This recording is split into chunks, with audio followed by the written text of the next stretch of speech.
Hello dear friends, welcome back to the final questions that were left in 2018 discussion paper। तो already हम लोग rules पढ़ चुके थे, ऑलरेडी हमने काफ़ी कुछ देख लिया है and we'll just see the questions from question number 31 to 48। So अगर हम ये देखें, question number 31 talked about legal tender of money। So legal tender of money किस में हम इस्तेमाल करते हैं और क्या होता है, ये काफ़ी कॉन्सेप्चुअल सवाल है और इसका कोरिलेशन सीधे सीधे ये था कि the money which a creditor is having a compulsion to accept in settlement of the claims. इस तरह के जो सवाल होते हैं जिसमें डायरेक्ट आपके ऑप्शंस दिए हुए हैं तो आप उसमें ज़्यादा कुछ चेंज नहीं कर सकते हैं। बेसिकली इसमें आपको जो बेस्ट ऑप्शन होता है उसी के थ्रू जाना है। ये तो नहीं हो सकता है मेटालिक करेंसी, ये सब आप इग्नोर कर सकते थे एग्जामिनेशन कंडीशन में।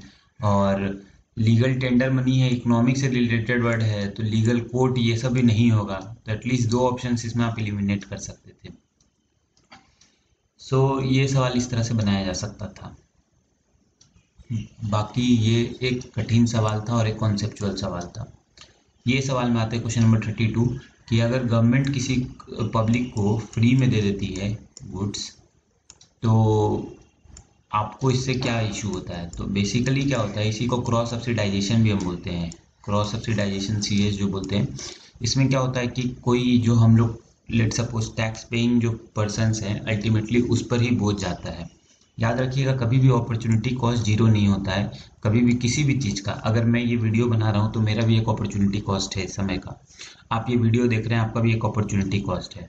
तो और मैंने आपको ये भी बताया था कि एग्जाम में जो similar kind of an options होते हैं उसको देखा जाता है। तो जैसे यहाँ देखिए opportunity cost is transferred, opportunity cost is transferred, दोनों में था।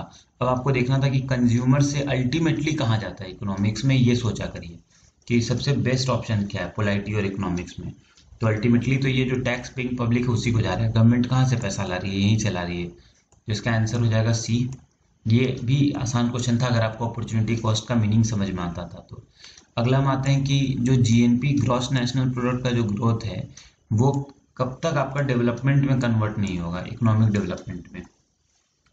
तो इसका आंसर यही था कि जब आपका पॉवर्टी और अनएम्प्लॉयमेंट बढ़ता जाएगा, चाहे हम जितना भी पैसा या बढ़ता जाए हमारा नेशनल प्रोडक्ट, अगर पॉवर्टी और ये बढ़ रहा है तब तक ये हमारा इसमें कन्वर्ट नहीं होगा।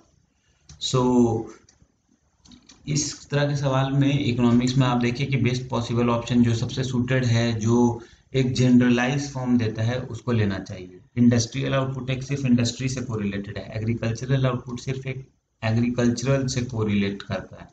Imports grow faster than export, again किसी पर्टिकुलर सेक्टर पे जा रहा है, यहाँ पूरे इकोनॉमिक डेवलपमेंट की बात हो रही है देश की। तो इसीलिए आपको वो ऑप्शन लेना चाहिए जिससे आप कॉन्फिडेंट हैं कि हाँ भाई अगर अनएम्प्लॉयमेंट बढ़ रहा है, पॉवर्टी बढ़ रहा है तो देश को दिक्कत तो हो ही रहा है, इसीलिए इकोनॉमिक डेवलपमेंट में समस्या तो हो ही रही है। इस तरह से इकोनॉमिक्स के क्वेश्चंस में सोचना चाहिए। आगे बढ़ते हैं question number 34, human capital formation. Again this was a simple question. Human capital की बात हो रही है, तीन तरह के कैपिटल होते हैं। सोशल कैपिटल हो गया जो इसके बाद भी अगले साल सवाल में आया, ह्यूमन कैपिटल हो गया, और एक सिंपल जो आपका मॉनेटरी कैपिटल होता है। तो देखिए ये दो सिमिलर तरह के ऑप्शन है, accumulation of tangible wealth and intangible wealth, इन दोनों में से कोई एक होगा ही। ह्यूमन कैपिटल HR पे इन्वेस्टमेंट होता है तो टेंजिबल वेल्थ कट जाएगा, तो एक ये तो होगा ही। तो अब देखिए 4 किस में है, इसमें नहीं है 4, इसमें नहीं है, तो ये दोनों ऑलरेडी कट गया। अब ये दोनों में 4 है, अब हमें पता है कि 3 और 4 एक साथ नहीं आ सकता है तो ये भी कट गया, तो आपका आंसर सीधे आ गया 2 and 4। So basically this was very easy. If you understand even one of them, you will get the answer. अब आप 2 पढ़ के देख लीजिए, increasing the knowledge, skill levels and capacity of people of the country, यही तो definition है जो हम HC बोलते हैं, human capital, HCF, human capital formation का। This is only the definition. तो ये काफ़ी आसान सा सवाल था अगर आप इजीली इसको बनाते और सोचते। Capital formation again high saving economy में आउटपुट में तब तक कन्वर्ट नहीं होगा। सो देखिए इसमें क्या कीवर्ड्स हैं कि आपका कैपिटल फॉर्मेशन हो रहा है और दूसरा क्या है कि सिग्निफिकेंट आउटपुट में वो कन्वर्ट नहीं हो रहा है। आउटपुट में क्यों नहीं होता है? Despite having high saving economy capital formation में not result into significant increase in output. अगर हमें उसी आउटपुट को करने के लिए high capital output basically high capital output ratio अगर लग रहा है, मान लीजिए ये देखिए दोनों वर्ड्स यहाँ भी दिया हुआ था, कैपिटल फॉर्मेशन आउटपुट, एक ही ऑप्शन था जिसमें दोनों ये था। अगर आप इसको समझना चाहेंगे तो इसका आंसर बहुत सिंपल सा था कि आप कैपिटल फॉर्मेशन से आउटपुट लाना चाह रहे हैं 1 से 2, लेकिन इस प्रोसेस में बहुत ज़्यादा अगर हमको एनर्जी लग रहा है, अगर हमको बहुत ज़्यादा एफर्ट लग रहा है, ये रेशियो बहुत ज़्यादा हाई है, इनपुट टू आउटपुट रेशियो, यहाँ पे इनपुट हो गया कैपिटल, आउटपुट हो गया आउटपुट, तो फिर ये इफेक्टिवली काम नहीं करेगा। इस तरह से हम लोग केमिकल इंजीनियरिंग में भी पढ़ते थे, केमिस्ट्री में भी पढ़ते थे कि एक रिएक्शन अगर 1 से 2 में जा रहा है, यहाँ पे अगर बहुत ज़्यादा इसमें ये देना पड़ रहा है, एनर्जी देना पड़ रहा है, टेम्परेचर देना पड़ रहा है, तो ये रिएक्शन ठीक से नहीं होगा। सिमिलर था। अगला क्वेश्चन आते हैं संथाल अपराइजिंग से। संथाल अपराइजिंग झारखंड का एक कॉन्सेप्ट है, झारखंड के जो हमारे यहाँ पे हैं वहाँ पे ये हुआ था। तो संथाल अपराइजिंग हो गया, देखिए अपराइजिंग हो चुका है, उसके बाद सब्सिडाइज किया है, ये कहा जा रहा है। तो अब अगर कोई अपराइजिंग होता है तो कॉलोनियल गवर्नमेंट कुछ ना कुछ तो एक्शन ली होगी कि भाई ताकि लोगों को थोड़ा सा अच्छा फील हो, एक अपराइजिंग का एक वैल्यू होता है। तो आप ये पढ़िए, the territories called Santhal Parganas were created. तो संथाल अपराइजिंग होगा तो किस तरह का टेरिटरी बनेगा, संथाल परगना। तो ये तो भाई सही है, संथाल से अगर यहाँ दिया होता कि Chota Nagpur other pargana were created तो ये गलत हो जाता। संथाल वर्ड से संथाल क्रिएट हुआ। दूसरा, it became illegal for a Santhal to transfer land to non Santhal. तो बेसिकली ये कॉन्सेप्चुअल सवाल है और नॉलेजफुल सवाल है कि संथाल अपराइजिंग इसलिए हुआ था और यही कॉलोनियल लोगों ने मांगा कि हमारा जो ज़मीन है वो अब हम किसी बाहर वाले को नहीं ट्रांसफ़र करने देंगे। यही इसका प्राइमरी रीज़न था, इसलिए ये अपराइजिंग हुई थी। तो आपको ये भी सोचना है कि गवर्नमेंट ने क्या किया होगा जिसके कारण ये फिर शांत हुए होंगे लोग। तो इसका दोनों आंसर सही हो जाएगा। The answer is C, Santhal uprising वाला। Economically one of the results of British rule, हर साल ये घुमा फिरा के पूछा जाता है, हमेशा याद रखिए। इसमें इस तरह के वर्ड हों, कॉमर्शियलाइजेशन, एक्सप्लॉयटेशन ऑफ इंडियंस, वो सब सही होता है। इन्होंने बस यही किया था, यहाँ से ओपियम का कल्टीवेशन करवाते थे, लेके जाते थे, कॉमर्शियलाइज कर दिया। यहाँ के लोगों को क्या चाहिए ये नहीं देखा, यहाँ से सीधे सीधे लेके गया। ये increase in the exports of Indian handicraft, ऐसा जरूरी नहीं है ये सब ऑप्शन। ये growth of Indian own industry तो बिल्कुल नहीं हुआ कि इंडियंस ओन कर रहे हैं। Rapid increase in urban population भी नहीं हुआ कि हम पूरा रैपिडली इतना बढ़ गए। और यहाँ पे ये चीज़ ये है कि एक्सपोर्ट ऑफ इंडियन हैंडीक्राफ्ट, उन्हें ये सबसे मतलब नहीं था, उन्हें उससे मतलब था जिससे उन्हें पैसा अधिक मिल रहा था। अगेन प्रेसिडेंट ऑफ इंडिया, अगर आर्टिकल 356 एक पर्टिकुलर स्टेट पे लगाते हैं, पहला यहाँ ऑटोमेटिकली दिया है, ऑटोमेटिकली हमेशा गलत होता है। आर्टिकल 19 इज सस्पेंडेड, अगेन ये काफ़ी वेग और अजीब है। आर्टिकल 356 और आर्टिकल 19 इस तरह का कोरिलेशन नहीं है। उसके बाद president can make laws relating to the state, president कभी भी नियम नहीं बनाते हैं। जो नियम बनाने वाला होता है हमेशा पोलाइटी में बेस्ट फिटेड लाइन पे जाया करिए कि लेजिस्लेचर जो हो जाएगा वो पार्लियामेंट को अथॉरिटी में जाएगा, parliament will make the laws. तो ये क्वेश्चन अगर आप पढ़े होते हैं कि हमेशा मॉक टेस्ट में भी इस तरह के सवाल आते हैं, तो ये क्वेश्चन ज़्यादा डिफिकल्ट नहीं था, आसान सा ही था और ये कई लोगों ने बनाया था। अब हम आते हैं मैच द फॉलोइंग में। इसमें काफ़ी बार रूल काम करता है ना, पुट्टू पुलिस सॉल्व 3 से मैच करना था। कई लोगों ने इस सवाल को नहीं सुना था कभी भी, लेकिन आसानी से बना सकते थे। कैसे? Now look at the options. 2 options ऐसे थे जिसमें 1 ओनली एंड 3 ओनली था। हमने आपको कई बार बोला है कि rules are paramount. Many a times, even though you don't know, think about rules. Rules more often than not will give you the right answer. Now इसमें मतलब आंसर इस तरह का होता है, या तो 1 ओनली या तो 3 ओनली। अब आप ये पढ़िए, पुट्टुकुली, पुट्टुकुली एक साउथ इंडियन नाम लगता है और यहाँ क्या है, तमिलनाडु। तो इससे ये क्लियर हो जाता है कि ये होने के चांसेस काफ़ी अधिक हैं। तो इसीलिए मैं तो सीधे 1 ओनली पे चला जाता और मुझे लगता है कि सूजनी एम्ब्रॉयडरी और इसको चेंज कर दिया गया है। ऑल्दो आई डोंट नो कि वेदर ये 2 और 3 को कन्वर्ट किया गया है, बट 1 तो तमिलनाडु से होने के चांसेस अधिक हैं नाम के कारण, पुट्टुकुली का। सो इसका आंसर 1 हम लोग लगाते और वही सही आंसर भी होता। अगला हम आते हैं GPS mobile trekking. Now again remember this things. अगर साइंस एंड टेक्नोलॉजी में कोई भी आपको ये पता नहीं है कि पावर ग्रिड के लिए एकदम ही इस्तेमाल नहीं होते, ये आपको पता है, तब तक वैसा कोई भी रैंडम नहीं मारिए और ऑल ऑफ दिस के लिए जाइए। तो इसमें कोई भी ऐसा गलत नहीं लग रहा है, जीपीएस सब कुछ के लिए किया ही जा सकता है। तो इसका आंसर ये हो जाएगा। कुछ लोगों ने इसमें काफ़ी अच्छा चीज़ भी बताया कि जीपीएस उन्हें श्योर था कि मोबाइल के लिए तो यूज़ होता है, ये जीपीएस हम जानते हैं, बैंकिंग के लिए भी होता है कि कहाँ पे हो रहा है क्या हो रहा है। तो 1 और 2 तो होना ही होना था, 1 और 2। 1 और 2 कोई ऑप्शन में जो था वो डायरेक्टली ये था, 1, 2 और 3, अलग से कोई 1 और 2 नहीं था, इसलिए ये आंसर भी हम लोग आसानी से ला सकते थे। नाउ अगेन यहाँ पे आते हैं आरबीआई वाले पे। नाउ ट्रेजरी बिल्स हमें पढ़ाया जाता था सीएफए में कि ट्रेजरी बिल्स क्या होता है, डिस्काउंट पे इशू होता है, ऑफर होता है। तो 3 तो होना ही है, तो 1 एंड 2 ऑप्शन कट गया सबसे पहले। यहाँ पे ये एकदम उसका ये डिस्क्रिप्शन है कि ट्रेजरी बिल क्या होता है और क्यों होता है। अब हम देखते हैं कि इसका आगे क्या है। RBI manages and the government but not own any state government. ये गलत है भाई। आरबीआई जो गवर्नमेंट सिक्योरिटीज है उसमें स्टेट गवर्नमेंट का भी manages and services government of India security, लेकिन स्टेट गवर्नमेंट का कौन करेगा फिर? Which is the organisation then? अगर आरबीआई गवर्नमेंट ऑफ इंडिया का कर रहा है तो स्टेट गवर्नमेंट का भी करेगा ही करेगा। एनी अगर नहीं रहता, नॉट वर्ड भी है, एनी भी है, तो ये काफ़ी ज़्यादा एक्सट्रीम है। तो 1 एलिमिनेट हो जाएगा, यहाँ से भी 1 एलिमिनेट हो जाएगा। अब बचेगा हमारे पास 3 एंड 2 एंड 3। तो 3 तो होना ही, हम देख चुके हैं। 2 को पढ़ते हैं। Treasury bills are issued by government of India and there are no treasury bills issued by state government. तो टी बिल का यही डेफिनेशन है। टी बिल्स जो होते हैं ट्रेजरी के बिल्स, वो जीओआई करती है, वो डिस्काउंट पे इशू किए जाते हैं और वो स्टेट गवर्नमेंट नहीं कर सकती। ये अगर आपको पता होता तभी आप ये कर सकते थे। इसका आंसर हो जाएगा 2 एंड 3। इसमें बस ये आप एलिमिनेट करने में आपको ये हेल्प करता है कि नॉट ओनली, तो 2 ऑप्शन आप एलिमिनेट कर सकते थे। अब हम अगला आते हैं कि मैग्नेटिक फील्ड वाले सवाल में। इसमें देखिए, इसमें बहुत सारा डेटा दिया हुआ है। 4000 मिलियन ईयर, 54% एंड कोई कार्बन डाइऑक्साइड नहीं था जब अर्थ बना था। ऐसा होना बहुत इम्पॉसिबल है। कार्बन डाइऑक्साइड ना हो, कुछ ना हो, ऐसा ना हो। These things are very difficult. तो 2 ऑप्शन तो एलिमिनेट हो ही जाएगा।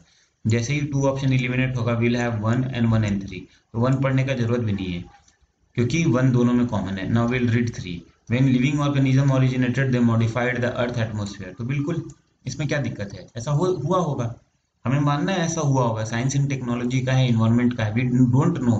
मॉडिफाई नहीं किया होगा, इसके आपके पास क्या सबूत हैं? लिविंग ऑर्गेनिज्म आज भी एटमॉस्फेयर को मॉडिफाई कर रहा है, पहले भी मॉडिफाई करता होगा सम फॉर्म और द अदर से। तो इसका आंसर हो जाएगा both 1 and 3. This was again an easy question if you apply the rules कि statistics are wrong, years are wrong, percentages are wrong, no word is wrong, and in science and technology if you don't have the absolute surety to negate a statement then it will be right.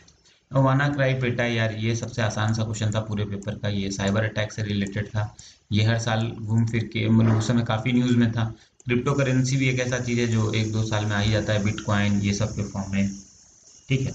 अब conservation agriculture की बात करते हैं हम लोग। Conservation agriculture में सबसे पहले हम ये देखेंगे कि adopting the special and temporal crop sequences. तो कंजर्व करने के लिए क्रॉप रोटेशन तो जरूरी है ही, मतलब ये वाला ऑप्शन एलिमिनेट हो गया क्योंकि इसमें 5 दी है। तो अब ये 3 ऑप्शंस पे हम देखेंगे, 5 तो होना ही चाहिए, पहली बात। ठीक है। अब हम देखेंगे कि 2 तीनों में कॉमन है। इन तीनों ऑप्शन में 2 तो है ही है, तो 2 पढ़ने का जरूरत नहीं है, मतलब 2 भी सही है। और सही भी है, अडॉप्ट मिनिमम टिलेज होना चाहिए, तो ये सही है। नाउ यहाँ पे ये क्वेश्चन दिया है।